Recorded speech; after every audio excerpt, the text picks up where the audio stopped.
Ultimatums, exposed secrets, and the dramatic best friend caught in the middle of the drama that she actually doesn't want to be in. Tough choices will be made in Mystic Falls tonight. This is Kill or Be Killed.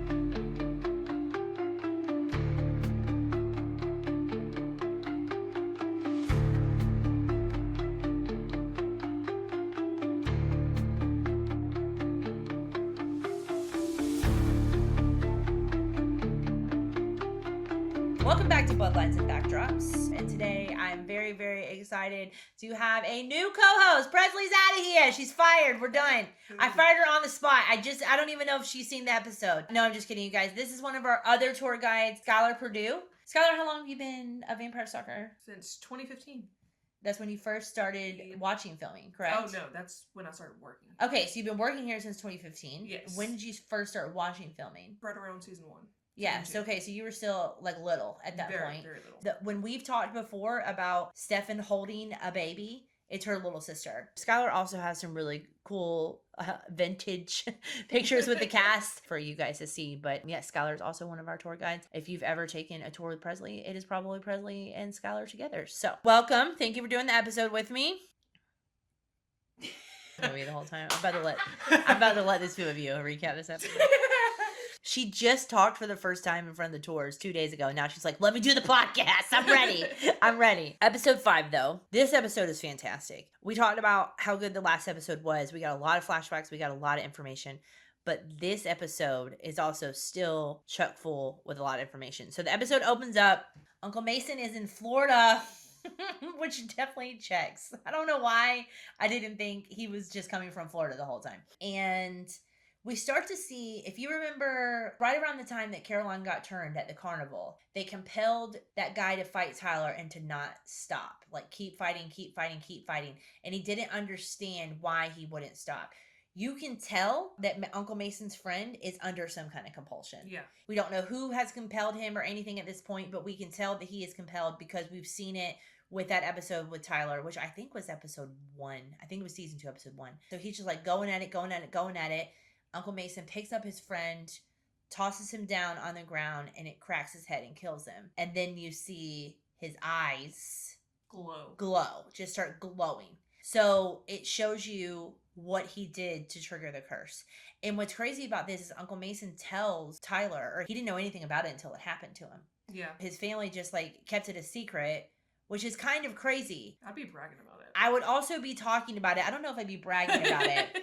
But I would definitely be talking about it amongst the family so we would know what to expect if something like that is going to happen. But I guess you do just hope your family never kills someone. Like, well, I mean, yeah. Hopefully they never kill someone so I don't have to worry about it. But like Uncle Mason says, it could be a car accident. It could be an accident. Any death that falls in your hands. So Tyler was like, oh, well, I think I might know where the moonstone is. And he opens up the safe. The moonstone's not in there. And again, Tyler is just driving me nuts here. Like, either just give him the moonstone or not. Stop pretending. Stop getting... Mason is done. Like, he is so annoyed with this. And Tyler just keeps thinking he's going to get more. He's giving you answers. He's giving you answers. Just give him the moonstone. Then Jeremy walks in on Elena and he goes, I can't believe Tyler Lockwood is a werewolf. And Elena's like, well, we don't know that he is yet. Calm down. It's just funny we haven't seen Jeremy in a little bit. And then he pops in and she's like, look, there's no us. I told you that I wouldn't keep any secrets from you, but you're not joining the squad. Drama. Yeah, you're not joining the squad. You're not getting in on this. Knowing Jeremy, yes, he is. Stefan and Elena now are at this point where they're trying to keep up the ruse. And Elena just wants to make sure that when they pretend, it's really pretend. Mm-hmm. So they come up with these little things, like little fake lines to tell each other that they love each other. And I gotta say, I love these two little lovebirds right now. At the same time, we talk about how crazy Katherine is and how bad she wants Stefan.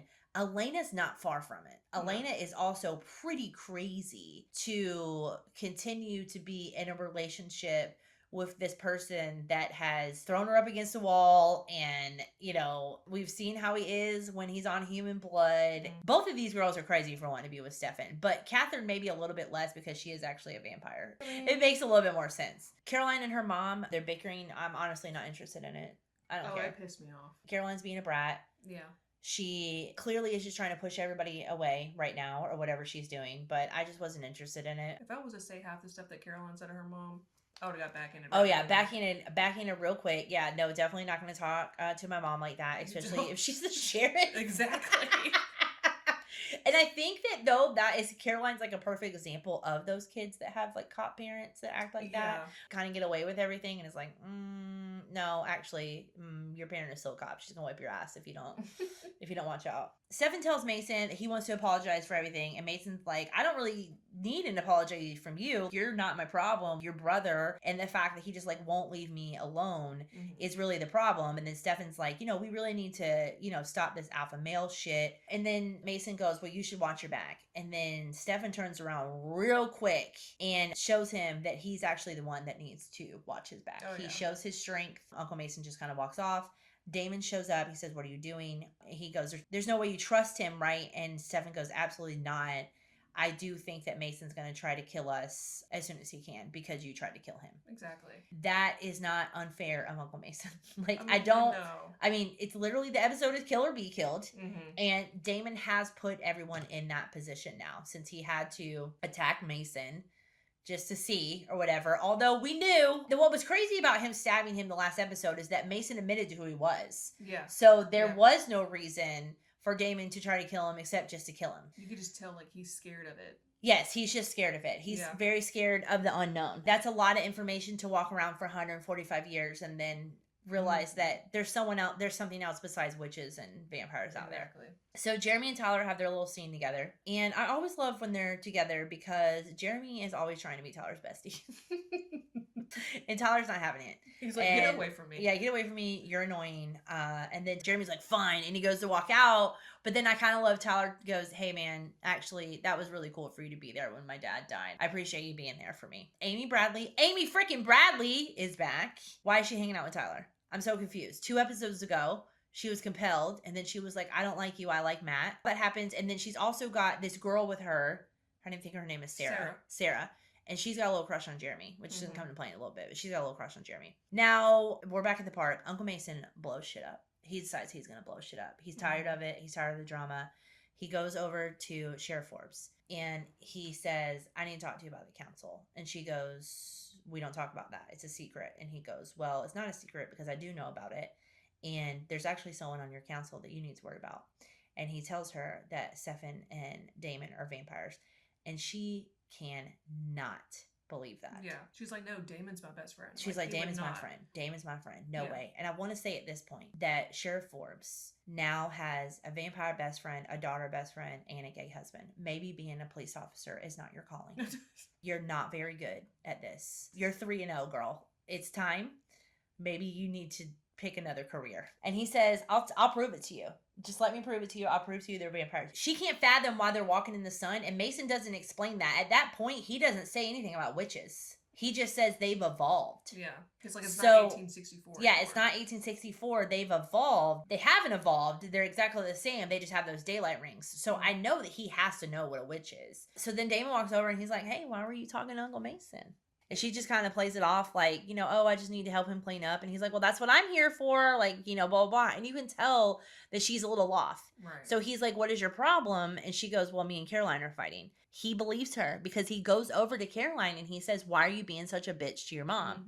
This is one of those little moments in the show where you do see that Damon does trust someone. He does have a friend, and it does seem to be Sheriff Forbes. Yeah. Because he doesn't even think Mason might have exposed us, or maybe she found out some different information. He just automatically believes what she tells him, which I thought was kind of cool, because usually someone tells Damon something, he'll run to someone else and be like, they said blah, blah, blah, but I don't believe that. It's so-and-so and so-and-so. It was nice, even though he was being lied to. But he trusts her. Meanwhile, Damon and Caroline are talking, and Stefan and Lana are doing their little fake fight thing in front of both of them because they want Caroline to go back and give, Katherine more information. Right. Back at the Lockwood house, the girls, Tyler and Jeremy, are back at the house. They're partying, and the girl who is crushing on Jeremy grabs his pad, and on his pad, again, basically like Damon with the charades, it's a bunch of wolves, and then he gets to the one where he drew like a little wolf. Like he drew like the little wolf. Like he has like all these like creepy, like really scary like images and stuff, and then he gets to the one little wolf or whatever. And I was like, This is really bad. This doesn't look like the rest of your drawings.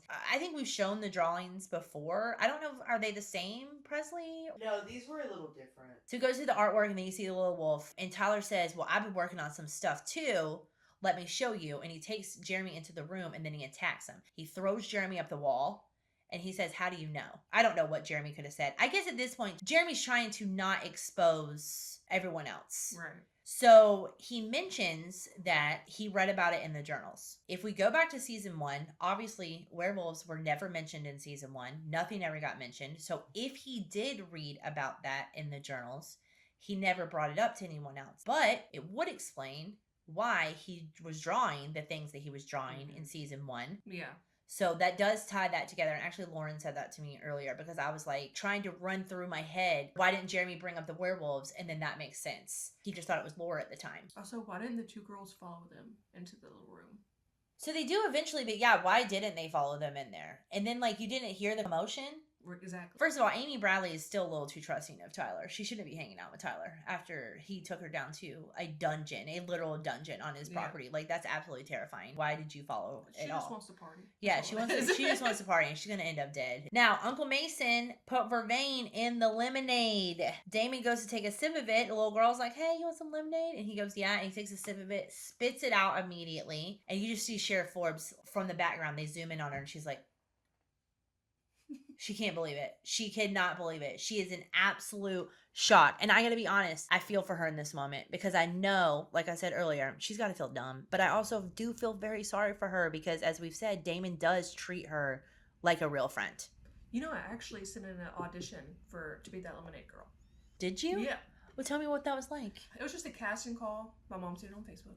And all you do is just email, like, headshots, your weight, your height, pretty much anything, like, with clothes-wise, and send it off. But I didn't get picked, so, I mean, whatever. That was a speaking line, too, so Yeah. it was a little bit of a bump. You want lemonade? Because I remember when they used to do the casting calls, it was usually like, I think at the time it was like $8 an hour or something. Yeah, It was like, yeah. it was $10 an hour or something crazy, but you did get a bump if you had a little line. speaking line. Dang, too bad.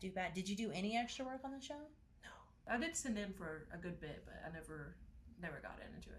Saved yourself some money anyways, because it is a Yeah. lot of hours for a little bit of money, so. Just have been able to be like, here, Damon, want some lemonade? Yeah, that would have been fun. Yeah. That'd have been fun to tell on the tour. We're going to set up selfies and autos with Tyler at Fan Weekend.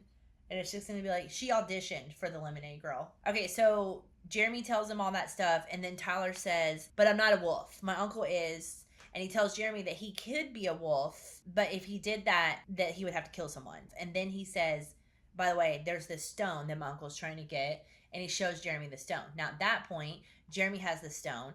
And then those 2 girls come in and they grab the stone and then the boys have to chase them out of the room. Tyler's like, give me back the stone. Please give me back the stone. They're both pretty drunk. So the Sarah girl has the stone. He's like, I'll play into it for a minute, but then you're giving it back. Yeah. She goes up the stairs and she's got the stone and she's like, come on, Jeremy, let's go up here. And he's like, no, I'm good. I love this because most 16-year-old boys are not necessarily going to be like that. And Jeremy is hot. He could get it. But he also has had 2 dead girlfriends in the last 6 months. No, he was saving himself for me.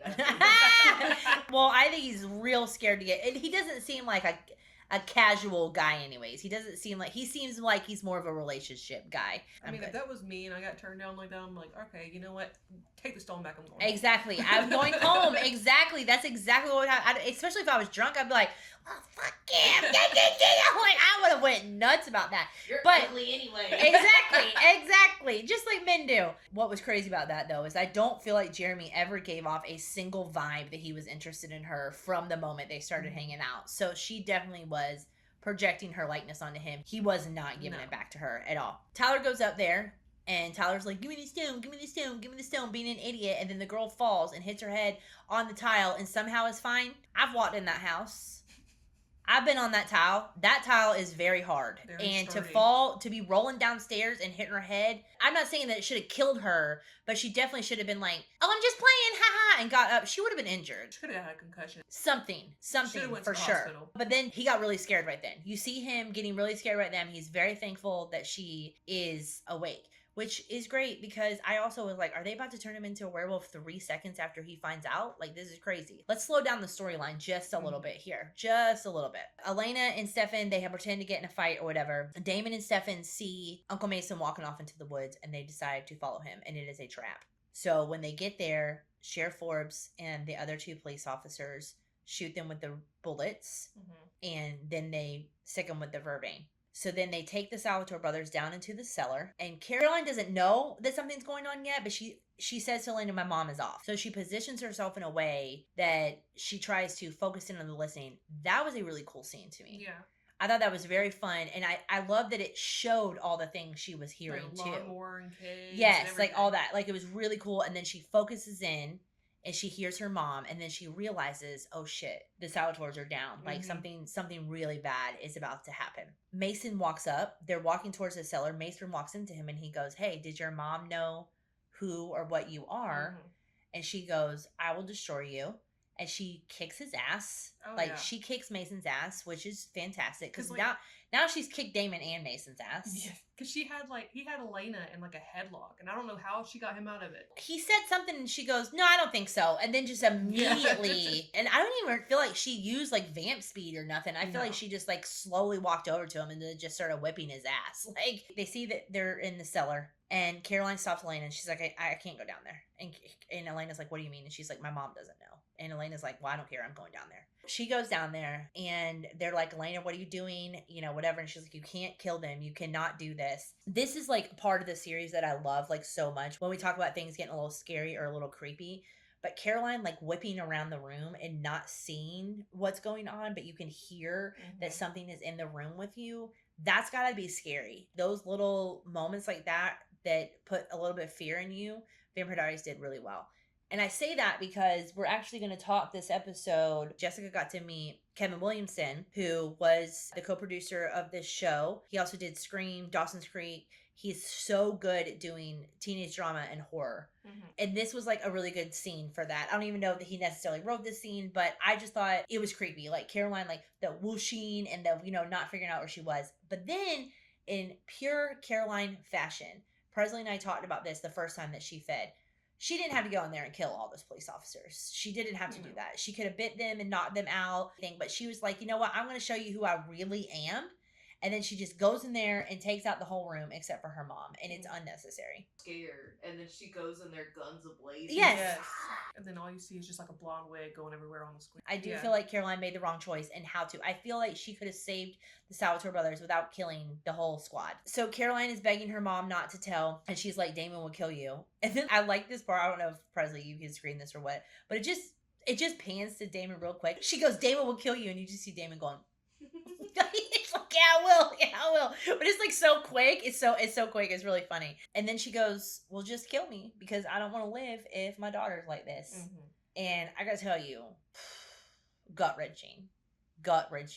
I am not a parent, but I know as parents we are supposed to love our children no matter what. And I do know this is probably really hard because she's been raised her entire life to hate the vampires and that the vampires are bad. And now the thing that she loves most in this world is a vampire. And again, she's realizing that everything is right under her nose. Yeah. She didn't know her daughter was a vampire. She didn't know her best friend was a vampire. She didn't know her husband was gay. There's a lot of things. So she's processing it. it. But Damon does say to her, I'm actually not going to kill you. You're my friend. Yeah. You're my friend. Because he whooshes at her and everybody's like, whoa, dude, chill out. Yeah. It looks like Caroline and Sheriff Forbes are going to move into the Salvatore house for a few days. What they plan to do is they have Sheriff Forbes call into work, says she's got a stomach bug, and they're going to get the vervain out of her system, and then Damon is going to compel her, and everything goes back to normal. I hate this. I hate compelling people, but I do think in this situation, given who she is, her position on the council, how much firepower she has behind her, for their safety, I get it. Yeah. I do get it. But I wrote this down because you have this little moment with Damon that I really loved so much, where Damon really shows his humanity in this episode, because Liz says, my daughter's gone. I don't want her around me. My daughter's gone. Please keep Caroline away from me. And Damon just goes, you have no idea how wrong about that you are. And I just loved that scene. And I don't think that he said it just because Caroline was standing there. I think that he looked at Caroline when he said it, so she knew that he meant what he was saying.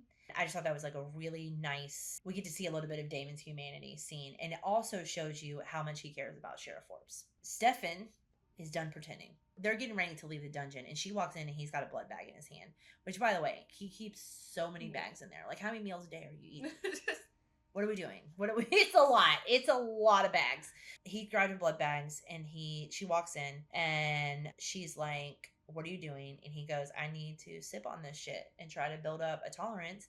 And she runs out of the room. She's not having it. She remembers what Stefan was like when he was on Human Blood. She runs into Caroline. Caroline's pretty upset for obvious reasons. And Caroline tells Elena that Katherine is the one that has been making her listen and wanted to try to break them up. So she says, I have not been a good friend. But then she's honest with her, and she says she's terrifying. Yeah. And not only she terrified her, but she threatened Matt. So she just felt like, which I'm going to be honest with you, Katherine's not going to hurt Matt. She loves Matt. She loves Matt. And she has made so many comments about like his pretty blue eyes and how Lena's stupid for not being with him and how hot he is. So I don't think that she's going to, but I think it is fun for her to threaten him. I don't think she'd hurt Matty Blue Eyes. I don't think she would. I mean, I would be scared of someone who killed me too, you know? Absolutely. Killed me. I don't know anything about the vampires. Left me to figure it out for myself. Looks like my best friend. It's 500 years old and it's not 30. Yeah, there's a lot of things. Elena said, she goes, yeah, I was pretty pissed at first, but then I realized what was happening. And I think that's a fair statement because anyone in Caroline's shoes would have done the same thing. Tyler gives Uncle Mason the Moonstone. Finally, let's move on. Finally. Oh my God. Damon and Elena have a little moment. All right. He looks at her and he says, Stefan didn't drink the blood, but I think deep down we both know that he needs to. He needs to build up the tolerance. This bitch is weak, basically. I mean, yeah, he was just dead in the dungeon. He was not waking up, nothing. Like Damon woke up way before he did. So that is a good point. And Stefan's saying that. He's like, I'm weak and like we have a lot of enemies right now. I need to be able to fight. So then Elena comes in and she's like, well, then we're going to do this together. Right. Instead of just like pricking her finger, because he says a few drops, she cuts her hand open, shoves her hands in his face, and, you know, he gives her a little kiss. And then she says, it's me and you, Stefan, let's just do this together. I guess that's good. Maybe she feels like she has some control by doing it that way because she does feel like Stefan won't hurt her. Yeah. But the episode ends with Mason getting in the car with Katherine, which I did have a feeling that they were in cahoots together. Oh, yeah. And then it shows you a flashback where you realize that she is actually the one that compels him. And I gotta say, Katherine is taking a risk dating a werewolf, knowing that a wolf bite could kill you.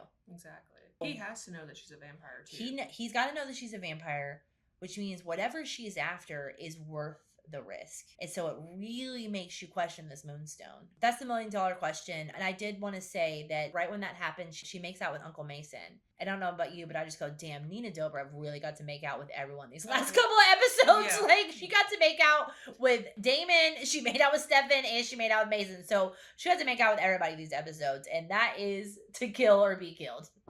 All right, guys, so Covington Connection again. This is behind Lockwood. So, fun fact, in this episode, Rob Prago, who played Mayor Lockwood, actually comes back, even though we know he doesn't come back. But he does come back to do family photos here. There was actually a chase made out of the same material, I believe. And this is going to be where they did the family photo that actually ends up in his office for the pictures when Tyler and them were actually having the party in his office where they shouldn't be. Guys, Airbnb. If you have never stayed in Covington, or if you have and you want to do a really unique experience, the Lockwood Mansion Carriage House is actually here, and it's pretty awesome. The house is right there. The carriage house is here. So if you go on Airbnb, we're going to post some links for you so that you can see. You can actually stay here, and then you get to look at this beautiful setup. So as you can see, it's gorgeous here, and you get to be right in the middle of where the action was. Fun fact, during filming, this would be the area where the cast would sit in between takes in the porch area, and right inside is where they would do catering. So not only are you staying inside the carriage house, which is just neat because it's right here with the house, but it also is where the cast went, where they went to the bathroom. It's where the twins did school. They're in the last couple of seasons there. Lots of fun things that really took place in here. When you go inside, you get to see some behind the scenes photos. I didn't say that. And you might get to see the real masquerade mask that hung above the front door. They don't bring those out for everybody. You don't don't stay, you don't see. Have a good day. My MVP of the episode, I'm giving it to Caroline. I'm giving it to Caroline for doing the right thing in the end. Like we said, she was being threatened. All of that stuff was going on. But I do feel like she did a very good job not choosing herself, not being selfish. We see really selfless moment from her. Do I wish she had done it a little less aggressively? Yes. But she did do it. I think my MVP would be Damon. Just because he showed his humanity so much in the scene with Liz. Yes. So much. And even him saying something about Caroline's your daughter, Liz. Like, you can't do this to her. Yeah, yes. That was so humane of him. Yes, I agree. I think Damon, we see a really good side of Damon. I'm actually a fan of Damon in this episode. Very much a fan of Damon in this episode. I like where his growth is heading, and I hope that he could stay there. I think, you got to remember, we're rewatching this, so I'm not jumping ahead, even though I've seen the whole series. I'm only going based on what we've seen so far. But I do think that him snapping Jeremy's neck really got to him. And I think that he knows that he is so lucky, and he's trying really hard to keep that look on his side. Yeah. Quote of the episode. I love when Tyler goes, just saying it out loud, I sound insane. And Jeremy goes, no, I don't think so. But then again, I did always believe in the crazy stuff. Okay, Jeremy. Did you? Jeremy's like, I'm goth. I can't stand it. Coming out of my cave. I know. that quote cracked me up. What's yours? It's from Elena, and she says, what you did for Caroline's mom, that's a Damon who was my friend. Yep, and that's true. And that's true. That's a great quote. That's and that goes along with what we were saying with Damon's humanity in this episode. Elena picks up on it. We pick up on it as an audience. So we see some changes in our boy. We can see some changes in our boy. We have reached the point in the series where our hearts are getting broken. I don't know about y'all, but that moment between Caroline and her mama, no matter how many times you've watched the show, that scene hits every single time. Damon having to compel Liz to forget does not feel like a win for him, and knowing that Katherine and Mason are a team, but she is the one pulling all the strings, makes her an even bigger threat than she was before. Next week, Plan B, things escalate fast. Damon gets his hands on Mason, Katherine goes after Jenna, and Elaine and Stefan are pushed to a breaking point that changes everything for the rest of the season. It's a big episode. Make sure you're here next week.